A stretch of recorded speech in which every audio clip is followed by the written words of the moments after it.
welcome back to the Simply the West podcast. You might have been wondering where we've been. We took a bye week, did some self scouting, got right in the head and in the heart, and after a week off, we are back at it from our basements in Minnesota and Nebraska, respectively. Let me welcome in my co-host Blake Molly. We were talking before we hit record, Balake. It feels like a long time since we've gotten together and talked about some Big Ten West football with just a few weeks left in the season all of a sudden. Well, pretty much everybody except for Nebraska, the two NUs in the Big Ten West are feeling good right now. I mean, that's basically how it's looking right now. Yeah, it's unfortunate for those two programs. Talk about Northwestern. I don't even have them on our agenda too much tonight, but you go from going to the Big Ten championship game to looking at hopefully only your second win against UMass this weekend. I think it just goes to show the parity, not just in the Big Ten West, but in college football. And as we kind of look at the way this thing is shaken out, we expected it to be exciting. We expected there to be a lot of drama. But this is why sports are awesome and agonizing, right? You might know big picture that that's the way things are going to unfold, but I guess you, me, or anybody who knows a lot more about this than we do said back in August or even early September that we were going to be sitting here in the middle of November talking about Minnesota being just on the cusp of working its way into college football playoff consideration technically, while Nebraska and Northwestern look completely inept. I think a lot of people might have thought you were crazy. So it's been interesting to see how it's shaken out. And the A topic has to be Minnesota, freaking soda. Row They're the still number boat. one in our rankings. The boat is being rowed, man. I tell you what, it has been a lot of fun just as a college football fan and a recovering sports journalist in this market to see people get excited about college football the way they have here. It's really taken off. We talk a lot and even joke at times about how Minnesota is really the 10th show in town here with it being a pro sports town. And to be clear, that's not going anywhere. Uh, a lot of people are jumping on the bandwagon right now because the Gophers are doing well, but there remains a smaller, more devoted pocket of fans that the size of which pales in comparison to the Vikings, who host my Denver Broncos this weekend, which is why I've got the mini helmets behind me here. A little new setup this week. The Timberwolves, the Wild, they call it the state of hockey. Even college hockey here at times has been bigger than college football. But at the end of the day, people want to follow a winner, and that's what PJ Fleck has built in just less than three short seasons here in the Twin Cities. It's been a lot of fun to kind of be around and watch, and what a game on Saturday. What a win against Penn State. Come out swinging, get up early, get punched in the mouth a little bit, respond, and hold off Sean Clifford and the gang at the end of that contest. I was actually at a birthday party for one of my son's friends, and we were at a little Italian chain up here called Devani's. If you're ever up here, hit up Devani's. It's good, kind of like Fazoli's type Italian fast food, if you will, maybe a step up from fast food. But anyway, watching the game in their party room and just seeing that many Minnesotans with their Lutefisk and looking forward to ice fishing, the deer opener, getting into college football like that, it was really a sight to behold. Ugh. Just made me throw up trying lutefisk. It's basically gelatinized fish. I If haven't nobody knows tried what it that yet. is, it's I, pretty I don't I disgusting. don't anticipate I ever will. Ugh, it's horrible. But I will say that I am eating crow this week. This is probably the most impressive X's and O's job that I've seen from a coach in a long time. Um, I think the number one job of a coach is to figure out, for number one, be able to teach a scheme, keep it simple enough that your players can win. And number two, figure out how good your team is. So then you can adjust based off of mismatches and or how good your team actually is to minimize. Like we talked about how Northwestern likes to ugly it up. They have the tight splits. They know they're not going to be able to out athletic you, so they do all these different funky things to basically minimize the talent gap. TJ Fleck has done that. He essentially runs about 4 plays and really only 3 different series. He's got It's the stupid inside zone. inside zone, which is a read option. He has a little bit of pass options on top of that, and then a couple different pass plays. But it is run perfectly every time. Sometimes they stretch it, sometimes they hit the slant route. And I mean, I'm not going to sit back here and say Tanner Morgan's going to be a first round draft pick, but he's just putting it on the money. And this is what happens when you have NFL talent at wide receiver. Ottman Bell, Tyler Johnson, Bateman, they're going to be in the NFL. That's how good those guys are. They're probably not as good as the wide receivers at Ohio State, but That's a pretty high bar, though. that's a high bar. But they're doing that. And then the amazing thing, I just looked at the statistics. They were outgained, yes, but not by much. Um, they had he was 18 for 20. 18 for 20. That is insane how Yeah, good that is right there. that's not the first performance he's had with that type of accuracy, too. I want to say it's the second or third off the top of my head where he's been well And there over were some tough 70% passing. throws. No doubt. There were He some tough throws. Tanner Morgan's one of the best stories in the country this year. Even going back to the preseason, he wasn't even slated to start. I think there was a time where most who follow the program closely thought Zach Anixtad had that job as the starter, Well, and it then he was got really hurt, his so it to was lose. obvious for. And then he got hurt, so they ended up not having to make a choice. I guess it helps to be lucky and good. Uh, Give them credit for recruiting too. You saw that one-handed catch Tyler Johnson made Oh, down the amazing. sidelines. That's an NFL type play right there. They have some absolute dudes, especially on offense, and that always makes the execution a little better as well. But this is the number one thing. He protected his defense. Hmm.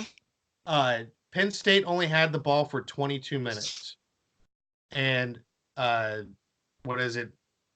Minnesota had it for like 34, 35 minutes or Pretty whatever. It amazing. adds up to Yeah, 60. playing that time Do of my possession do my game. math for me, but he kept the ball away from him. So it was. I mean, they had big plays in the game, but they burned clock. They ran the ball over 40 times in this game. And they didn't really have a ton of success. They actually only had 124 total yards on the ground. But it's those types of things, still sticking to it, getting first downs, keeping the ball away, and forcing them to be more aggressive than they need to be to win. And that's the reason why Penn State committed 3 turnovers in this game, 3 interceptions, 2 by Antoine Winfield Jr., who is I don't know how he got stuck at Minnesota, but he should. I mean, his dad is a Ohio State guy, but now he's at Minnesota and he's killing it. So I mean, a great job by Minnesota. I'm the Gophers. I'm eating crow today. And PJ Fleck, he has impressed me with his ability to make the team better each and every game. Yeah, they've improved a lot since the start of the season. The non-con where they eked out 3 close wins against seemingly far inferior competition seems like a long time ago. You talked about Winfield. Yes, his dad an Ohio State guy, but also a former Minnesota Viking, so some family roots here. What a story, man. He was one of the players that was accused of sexual assault a couple years back, and his dad said he would not be part of the program anymore at one point. His name was cleared, he was exonerated, he had to choose whether to start fresh somewhere else or stick it out here. He's done that, and it's obviously worked out for him. An absolute stud on the defensive side of the ball, and as a return man as well. He's one of those guys that you're scared about anytime back there. He's returned a couple punts for touchdowns this year as well. So the Gophers, number 8 in the first, now the second college football playoff poll that came out, the committee put together.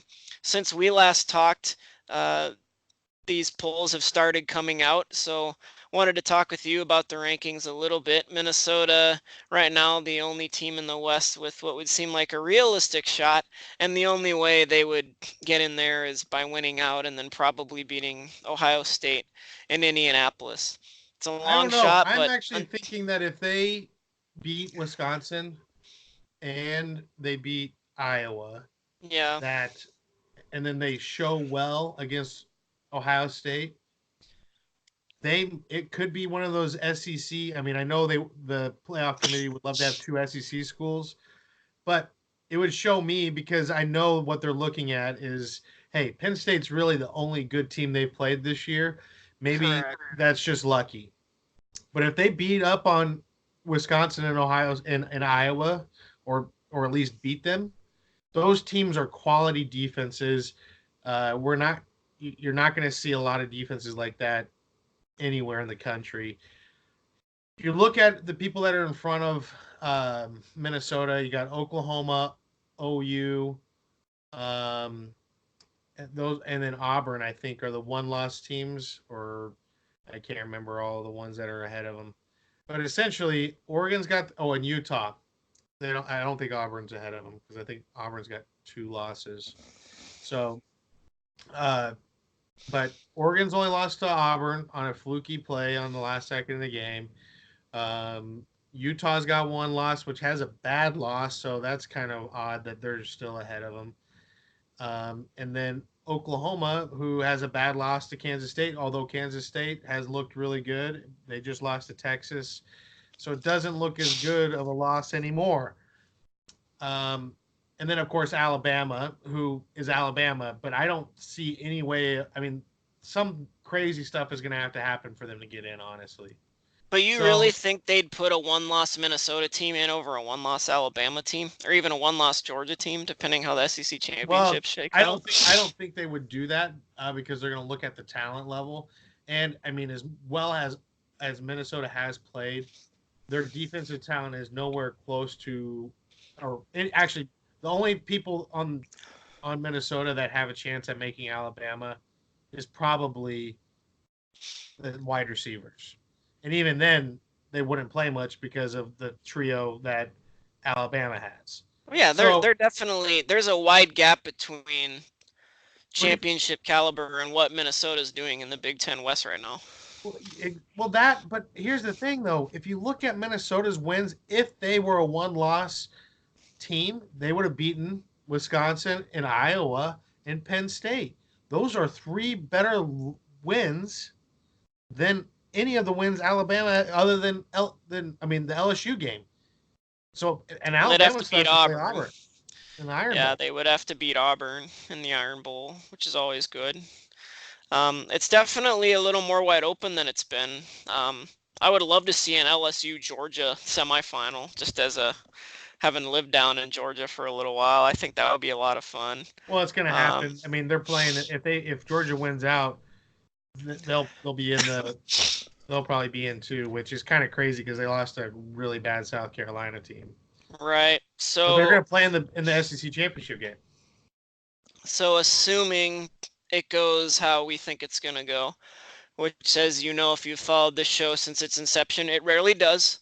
But if things kind of play out the way we think they will or could, if the uh, season ended today, you'd have Oregon and Minnesota in the Rose Bowl.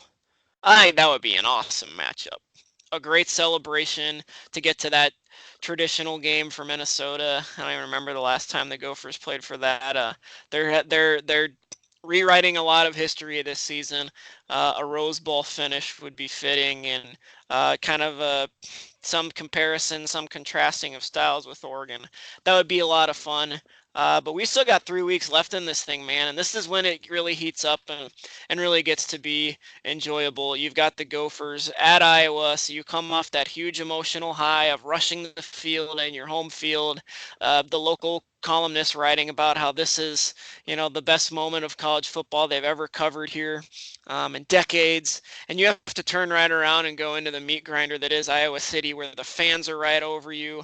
It's a loud and hostile environment, and play against that defense, which looked, in all things considered, could have looked a lot worse in that last minute loss to Wisconsin. It was kind of a shame that game between the Badgers and Hawkeyes really got overshadowed maybe a little bit by the Minnesota Penn State matchup, and probably rightfully so. But that was another top 20 matchup and a very entertaining game that Iowa almost came back and won. So Iowa is playing for a lot to try to finish its season strong, and pretty boy Floyd, the Floyd of Rosedale, on the line there in Iowa as well. What do you see coming out of that matchup, especially with Iowa in some senses reeling, but in others has to feel pretty good about how it held up against that very stout Wisconsin rushing attack? Well, yeah, and I mean, if you actually, add insult to injury about how much people are, an 8-0 team in a Power Five conference, only getting stuck at number 8 in the final in the CFP rankings. Add insult to injury, they're also underdogs to Iowa. So nobody's That really believing in shocked me. nobody's believing in them. And I understand Iowa has a phenomenal defense. I don't know if it says more about these two different coaching staffs and how bullheaded they are, or or how good of a defense Iowa actually has. Because how many yards did Jonathan Taylor have last week? I think he had like 225, if I remember correctly. I'm looking it up right now. Was it Sorry, I should that have this high? up. So, Jonathan Taylor, let's go to Wisconsin. Jonathan Taylor had 250 yards rushing, no touchdowns, averaged 8.1 yards per carry, carried the ball 31 times, and you were only had 21 points. There's something wrong with Wisconsin right now. There's something wrong, or Iowa's that good of a defense at keeping people out of the end zone. So I don't know which one it was. It was hard for me to tell because there was some questionable play calling on both teams, and that's what's so frustrating about some of these. And I understand. I see it on the message boards for Iowa, for all these Iowa fans. They're like, Brian Ferentz has got to go. Ferentz has got to go. What's going to happen? And then they're really close to Nebraska. They say, well, if we kick him out, look what could happen to us. Look, it could be Nebraska. We could be like them. So, I understand that, but it's so frustrating because there was a lot of things that were wide open, that weren't attacked. Nate Stanley can look like an all-star 1 minute, and then the next minute look like he's a chicken with his head running around with like a chicken with his head cut off. It's got to be the most frustrating game because it was a smash mouth. It was really well played at times, and then there was just these odd play calling. Like, what is going on? So, man, I just wonder how good Iowa really was, or how bad Wisconsin was this last, or at least from the play calling perspective. Now, I fully expect Wisconsin to come out and smash Nebraska because we've seen Nebraska unable to stop anything that has a life in the ground game. So, take my bias hat off. They're going to kick the crap out of Nebraska this week. Yeah, I don't think many people in Lincoln are looking forward to that one. We'll get to that in a second. That Wisconsin Iowa game, kind of an elimination game in the division for all intents and purposes. Obviously, a lot could still happen. You get some tiebreaker scenarios, so on and so forth. We're not going to get into the minutia of that here, but it really gives Wisconsin a leg up if it hopes to win the West. But it also has to hope that the likes of Iowa can stand up and maybe knock Minnesota off its high horse this weekend. That one is at 3 p.m. Central Time on Fox. Iowa 3-point favorite. Again, surprised me. I would have probably put Minnesota as less than a touchdown favorite. I think that's going to be a pretty entertaining game. Wisconsin will play Nebraska at 11 a.m. That one's on BTN. Wisconsin a 14.5-point favorite there. But first, Blake, Don't look now, but the Lovey Bears are bowl eligible. Illinois moves up to fourth in our power rankings after a stunning comeback win against Michigan State. Wisconsin still at number 2, Iowa at number 3. But how about them Illini, Blake? I tell you what, the Lovey Bears, they're on a roll. They're bowl eligible now, so that's pretty amazing to see that. And I mean, I think everybody probably saw it on the ticker, 28-3, and somebody's like, "Oh yeah, Patriots, Atlanta." Everybody still remembers that. And then the next thing you know, like I actually turned it off because I was following it on. By the way, I'm starting to hit a hot streak. I only missed one game, and I played all the Big Ten games last In your week. picks? Well, good for you. Yeah, I only missed one game. So You had to this, regress to the mean at some point, or maybe progress to the mean in this yeah, case. that would have been more like what I needed to do. And but I was paying attention. And I was like, oh my gosh, how did they lay this big of an egg? And then I looked. Next thing I know, they won. I'm like, what happened? So I had to go back and watch the game. They just keep fighting. Amatter Bebe is an amazing wide receiver. They have good athletes. They have some dudes. They do. And when they execute, but they fight all the time. They play hard. Eventually, when they execute, they can play with a lot of teams. I don't And think anybody's talking about Lovey losing his job anytime soon now, too. oh, that's why we're gonna sell those Lovey Bear shirts that we made.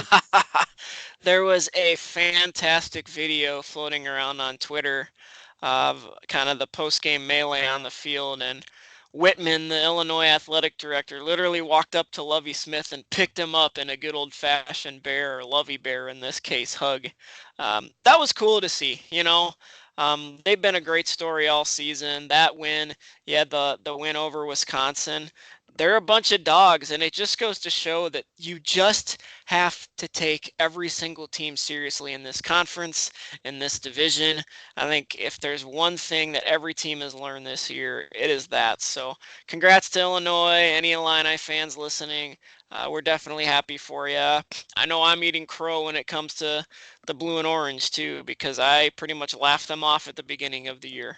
And they're going to a bowl game and still have a few games to play to try to improve on that record. And don't look now, someone else is on a roll. Something called the Purdue Boilermakers. Coach Brom, talk about a team that fights. If you want to look at a team, maybe besides Northwestern, that had every right to just pack it in and say, you know what, this isn't our year, it had to be Purdue. Losing your starting quarterback, your All-American caliber wide receiver, and getting steamrolled in a couple games. Purdue has come back and now has a couple straight wins, albeit over the teams that are at the bottom of this division, Nebraska and Northwestern. But look, that's why you play them, and we've got Purdue at 5th in our power rankings, and the Boilermakers on a little bit of a hot streak here. Still a couple wins away from bowl eligibility. But again, another example of every week can't take anybody lightly. Well, and yeah, they're gonna get a Rondale Moore back for the rest of the season, hopefully, as long as he stays healthy. And I mean, anytime Rondale Moore's on the field, he can take it to the house. And Brom, they had to win out basically from the Nebraska game on. They keep doing that, and they're bowl eligible. That's something that's a salvageable season, and it looks good for recruiting. And he's a good recruiter, so that he keeps doing this. I say give him one, maybe two more cycles of recruiting, and Purdue could be kind of like a Texas Tech when they were humming with Mike Leach. That's a scary thought, at least for Nebraska fans of our generation. Illinois and Purdue both have byes this week, so they will get a chance to hopefully get a little healthier and prepare for their final couple games of the season. The Cornhuskers of Nebraska, coming off a bye themselves, host Wisconsin in Lincoln at 11 on Big Ten Network. The theme out of Lincoln this week, Blake, has been let it rip. Maybe, if you're looking for positives, the idea that all the expectations everything that this season was supposed to be is basically off the table. Your best bet, and it's a long shot, is to win 2 of 3 against Wisconsin, Maryland, and Iowa just to get to a bowl game. But if there's any common thread between the way this team has performed, whether it's the untimely penalties or silly turnovers or just not being able to finish games or coming out flat in the third quarter, or Adrian Martinez taking considerable steps back, if you can point to one thing, and it's really hard, there's a lot of layers to this, but it just seems like a program and leaders who feel the weight of the expectations of the culture of an entire state, the collective psyche of 1.5 million people bearing down on Adrian Martinez every time he gets out of bed. Scott Frost told the Lincoln Journal-Star that he's been having trouble sleeping at night. I feel bad for the guy. We've all been in jobs that keep us up at night and cause like literal anxiety, but I can't imagine the stress that he's under right now. And if you're looking for any semblance of hope going into these final 3 weeks, maybe it's the fact that, you know what, we've got 3 more weeks to play this game. As fans, we've got 3 more chances to watch this team.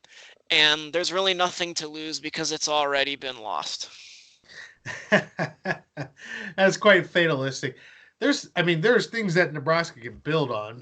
I mean, it's pretty obvious things that they can do. Nebraska does have a good big defensive front. We talked about this in the Minnesota game. It all comes down to the linebackers. If they had, and I have a sneaking suspicion that you're going to see probably a 4-3 a little bit in this game. Maybe a few more big guys out there on the D line to hopefully take on more of the blocking from those big Wisconsin offensive linemen. Team And then you need might see anybody? three, and then you might see three essentially inside linebackers out there on the field to plug those holes and just force Cone to beat them.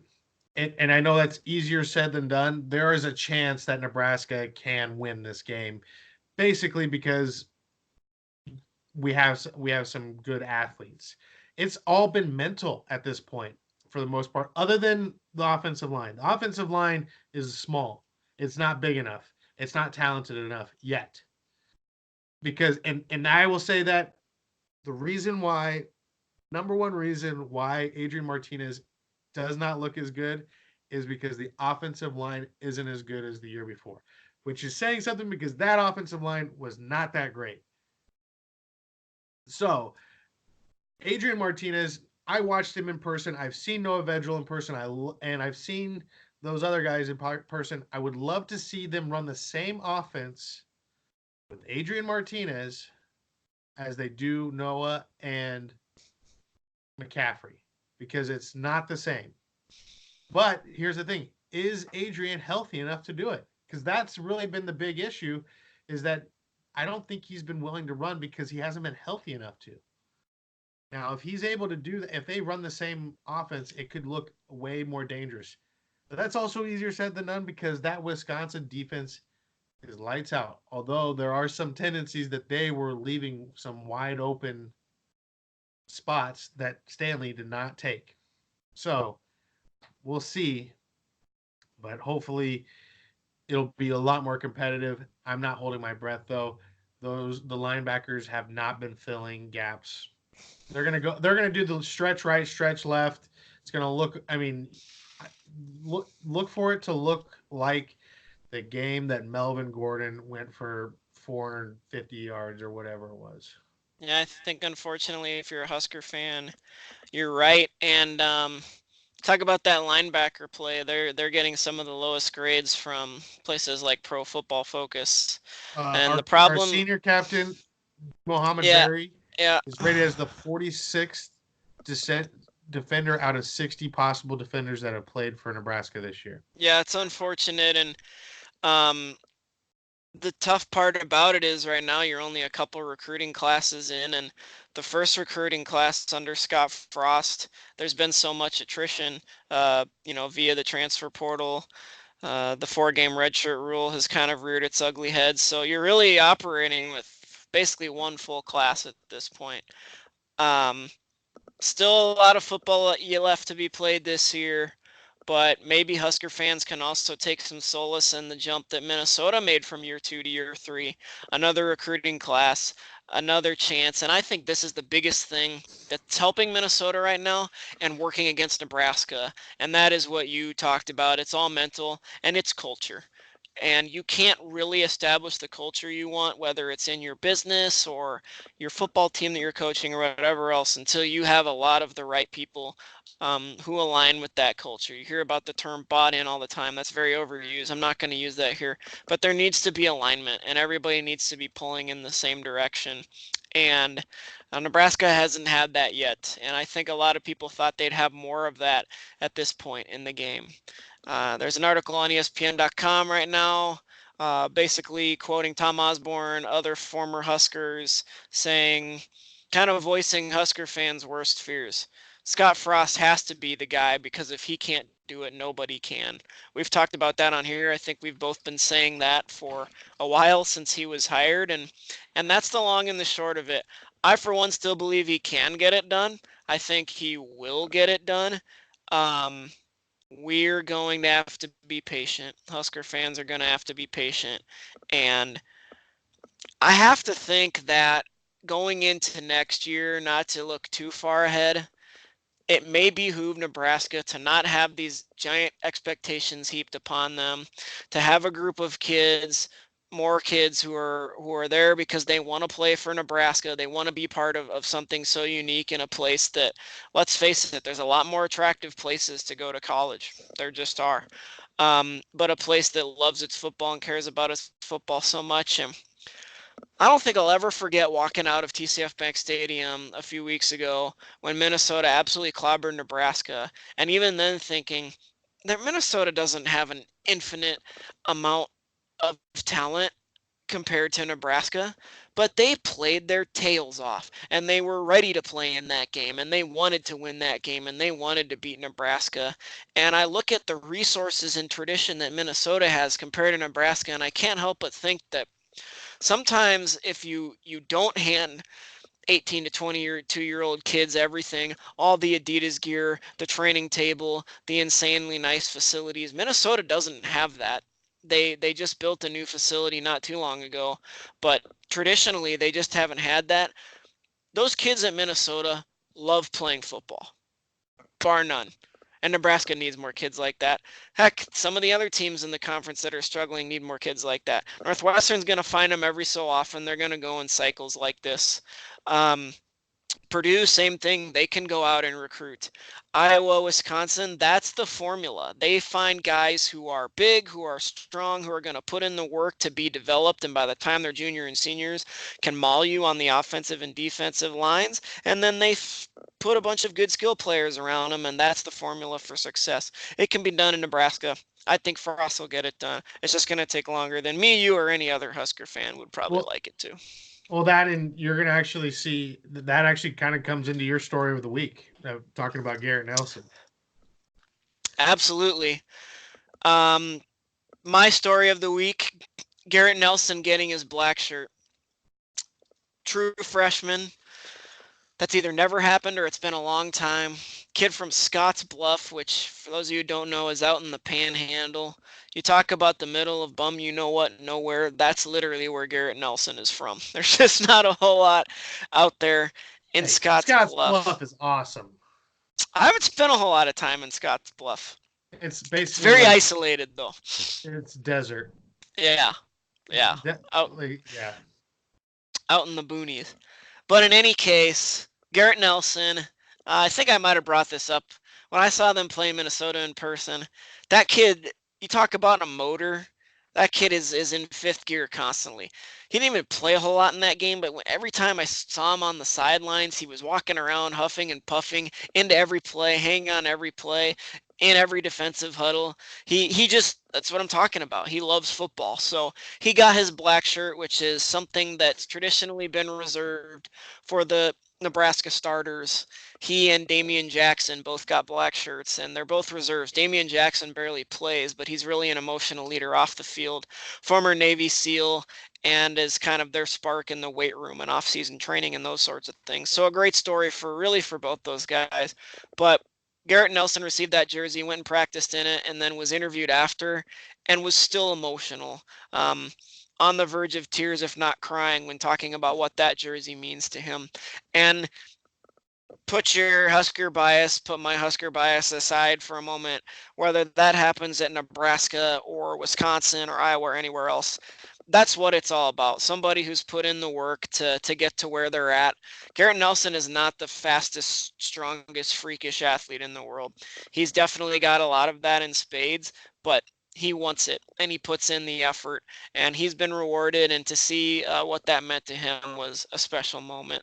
Also, speaking of Nebraska, you have a good local beer that you're drinking tonight, that we can share a toast to before your story of the week. Yeah, this is a Brickway vanilla coffee stout. Freaking amazing. This is probably one of my favorite beers, regardless of where, like as a microbrew, any beer out there. Highly recommend anytime you're in Nebraska and Omaha, stop by the Brickway or any Hy-Vee, local Hy-Vee, and you'll be able to get the uh, Brickway beers. I got a nice little Explorer pack, or as some friends like to call them, Exploder packs, and I got to try a bunch of different types of beers from that Brickway Brewing Company, and it's just so smooth. It's got that nice coffee smoothness and that vanilla bean flavor on top. It is phenomenal. Good time of year to start drinking stouts too. I pulled the shovel out Wednesday for the first time, so that's been unfortunate. I went back to the Summit Well this week, Summit Brewing here in the Twin Cities, St. Paul, Minnesota, a former marketing client of mine, but that's neither here nor there. This is their Extra Citra Pale Ale. Oh, that's a good one. Citra hops are a very hoppy form of hop, for lack of a better term. So this is a really good bold IPA. Despite its hoppiness, it goes down pretty smooth as well. It's become one of the more popular beers, at least here in the market, and I think throughout the Midwest during this sort of IPA revolution that seems to be taking hold, at least among gentlemen our age. So the Surly Extra Citra Pale Ale, a good one if you're an IPA fan. Well, and speaking, and I know, like talking about Garrett Nelson, this kind of leads into my story of the week. Because Garrett Nelson, some people might think, oh, it's an act because he's huffing and puffing on the sideline and he's trying to get jacked up all the time. This is no act. This guy is a crazy dude. He goes out like shirtless in 5-degree Yeah, weather. he's crazy. He had a mullet for most of like his high school and part of his freshman year. He just has some of these crazy tendencies that he's always been that kind of guy. Same with PJ Fleck. He's always been this car salesman. This guy is a consummate. This is my story of the week because PJ Fleck is actually a great story of a man who's overcome a lot. He's maybe 6 foot, 6'1" at the most. I don't even know if he's 6 foot, honestly. I've But stood next to him, Blake. I'm 5'10", and I look him straight in the eye. So I'd so be surprised if he's over 6 foot. he walked on to Northern Illinois, played all 4 years, and spent 2 years in the NFL bouncing around different practice squads. I don't care who you are. If you do that, you're good. But you're also an overachiever if you're only 5'10". And you're And tough. then he All went get and out. was a, huh? What's that? And you're tough. You're tough as all get out if you can do that too. It's Yeah, pretty and remarkable. he might have been this squirrely guy that's always talking guys' ears off and everything like that. But he went out and worked his butt off to get on that field to play, and then he goes and teaches sixth grade social studies. That's what he was doing for a while, and then he worked his way up to become a GA at Ohio State in 2006. Then he went on to work for the Tampa Bay Buccaneers at one point. And then he got another coaching job as an opportunity to go work at Western Michigan. Took them from 0-11 to a losing season, and then a winning season, and another winning season. And then they had that 10-0 run, or 10-1, 11-1 run when they lost to Wisconsin in the Cotton Bowl, I think it was. And I mean, and then he brings it to Minnesota, and people are saying, well, hey, maybe this is what we need, but he kind of rubs me the wrong way. He sounds like a used car salesman. He's just always, whatever Sky U Ma means nothing. It's just what people from Minnesota say, which they don't even say. And row the boat, which he had that at Western Michigan, so now he's bringing it to another place. He had to actually fight Western Michigan to use that phrase. He had to actually copyright it so that he could bring it wherever was. I mean, some crazy weird stuff. He's gone through a ton of things, and then to prove it, to not only be able to be this used car salesman in a good way, where he's saying, "Hey, this car, I know it's not perfect, but it'll get you from A to B, and it'll have this type of ride." By him being honest and really believing in his players and I mean, this is my pitch. I'm putting my name in for Arkansas's coaching position. I'm going to tell them how good the players are, and I'm going to get them open based off of how good they are. We're going to see how complicated or how simple we need to get that scheme, because that is the problem with some of these coaches out there, is that they don't know how good they are, and they're not honest with themselves or their team about how good they are. PJ Fleck is honest with them. He says, we might be the most talented team, but we're gonna act like we are not the most talented team. And because of that, it makes them dig down on the details and they win games. Now, they might lose to Wisconsin and Iowa. And I don't think there's any shame. This year is a success based off of what's happened already this year. They beat Penn State, who has a phenomenal defense and has a pretty good, dang good offense as well. I won't be surprised if they win out. I also won't be surprised if they lose, but it is a success. This is this. They said this couldn't happen at Minnesota. I've said really since Fleck was hired, he's exactly what that program needs.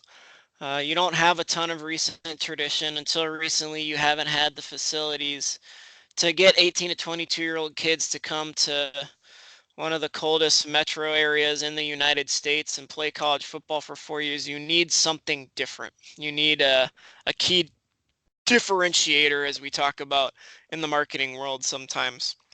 PJ Fleck is it. He came in. It was terrifying. You couldn't drive down a major highway without seeing him on a billboard the first season he was here. There were cutouts of him, cardboard cutouts in every Hy-Vee. He really came in and, yeah, brought the whole row the boat thing. Gosh, I sounded like a Minnesotan there. Row the boat thing. And got the Minnesota legal team on it right away to get that copyright under the University of Minnesota's umbrella, and it did rub people the wrong way. It's still really easy to make fun of him, but what I always have to remind myself is, yeah, it's annoying and it's obnoxious, the sprinting up and down the sidelines and the constantly seeming to want to draw so much attention to himself. I was at that open practice they had before the beginning of the season, and he literally had himself mic'd up so everybody who was at the practice could hear everything he was saying over the loudspeaker. And you start to get to this point where you're like, is this guy just insanely full of himself? But I am not the target. His team is, and they rally around the guy because he believes in them and because he supports them and because he's so energetic and they can relate to him. Do I get it? Absolutely not. Would it work at a place like Wisconsin or Iowa or Nebraska? I would argue it probably wouldn't, because you have a culture in place that you need to fit in. And with Minnesota, he really needed to build it from the ground up, especially after kind of the tumultuous fallout with Jerry Kill and Tracy Clays and the rest. And to do it in the short time he has is a credit to him. It also shows that, unlike in professional sports, you can turn things around pretty fast in major college football, relatively speaking. You have to know your ceiling. You have to know who you are. Maybe I'll end up eating crow on this, but big picture, I don't think Minnesota is going to do this every year. It's going to go in waves as you come up against more of the blue bloods and you have tougher schedules. There's going to continue to be parity, but it does show that in a relatively short amount of time, this is only year 3 under Fleck, you can make a lot of hay. So good for them. It's been really exciting to see around here in the Twin Cities, and hopefully more to come, more excitement over the final few weeks of the season here. that is gonna do it for this week. Be sure to check us out as always on Facebook, on Twitter. Follow along with Blake's picks on Facebook as he was so modestly brought up doing a little better in his picks now. So feel free to follow along, make your own picks, and have some fun from the legal, of course, gambling standpoint of college football. Enjoy the games this Saturday, Blake. You gonna be tuning in? We've got kind of a full day of college football again on Saturday, starting I at 11 might a.m. tune in with a brown bag over my head. Sounds good. Just make sure you have plenty of mouth space in order to get the beer in from Brickway Brewing Company. I might just put an IV in my arm. There you go. I might need that. Yeah, we'll see what happens. You'll at least be able to turn around after Nebraska, Wisconsin, and see what I think is going to be a great matchup between Iowa and Minnesota for the Floyd of Rosedale. We'll be tuned in. Hopefully, you will be too, and we'll talk to you all next week. Thanks again for joining us on this edition of the Simply the West podcast.